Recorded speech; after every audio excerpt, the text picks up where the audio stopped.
खुलुमबाय। गोजोन फुंबिलिनि गासिबो बड'लेण्ड बुब्लिनि अनसायगिरिफोरखौ बरायग्रोबाय।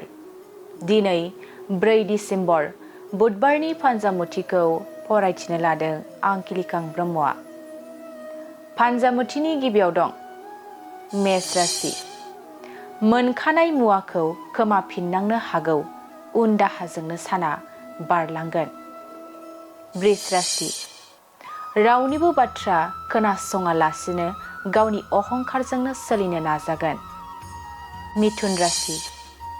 गावनि अनजालिजों जुलिनि रादाय खानो हागौ, नखराव बयनिबो रंजानाया फैगोन। कर्कट राशि। नाजानायनि मोजां फिथाइखौ मोनफुंनायनि आसा दं, रंजा खुसि थानो हागोन। सिंह राशि। सानै हयै हाबा मावनाया मोजां, गावनि सांग्रांथि गैयैयावनो गासैबो खहा जालांनो हागौ। कन्या राशि। गोरोन्थि हाबा मावफ्लांना गोसोआव गिखांबाय थानो हागौ, असान्तिजोंनो साना बारलांगोन। तुला राशि। गोथार खामानि मावलांनो बिबान मोननो हागौ, गोसोखौ गोजोननाय मोनगोन। वृश्चिक राशि। जिउनि थांखि लानायाव मारैबा गोग्लैनो हागौ, गोसोखौ जोबोरैनो दुखु मोनखांगोन।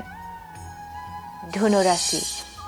हरखाब खैफोदाव गोग्लैनायनिफ्राय रैखा मोनगोन, गोदान मिजिं लाना आगान सुरगोन। मकर राशि। माबा मोनसे हाबा मावनायाव गावनि मानसियानो हेंथा होगोन, गोसोखौ गाज्रि मोनबाय थागोन। कुम्भ राशि। नंखाय बाथ्रानि थाखायनो गाज्रि मुं गोसारनो हागौ, गुबुना गाज्रि नोजोरजों नायगोन। मीन राशि। गोबाव समनि थांखियाव उथ्रिसार जानो हागोन, गोजौ फारसे जौगालांगोन। दिनै सानसेनि राशि फरायथिनायाबो एसेनोसै।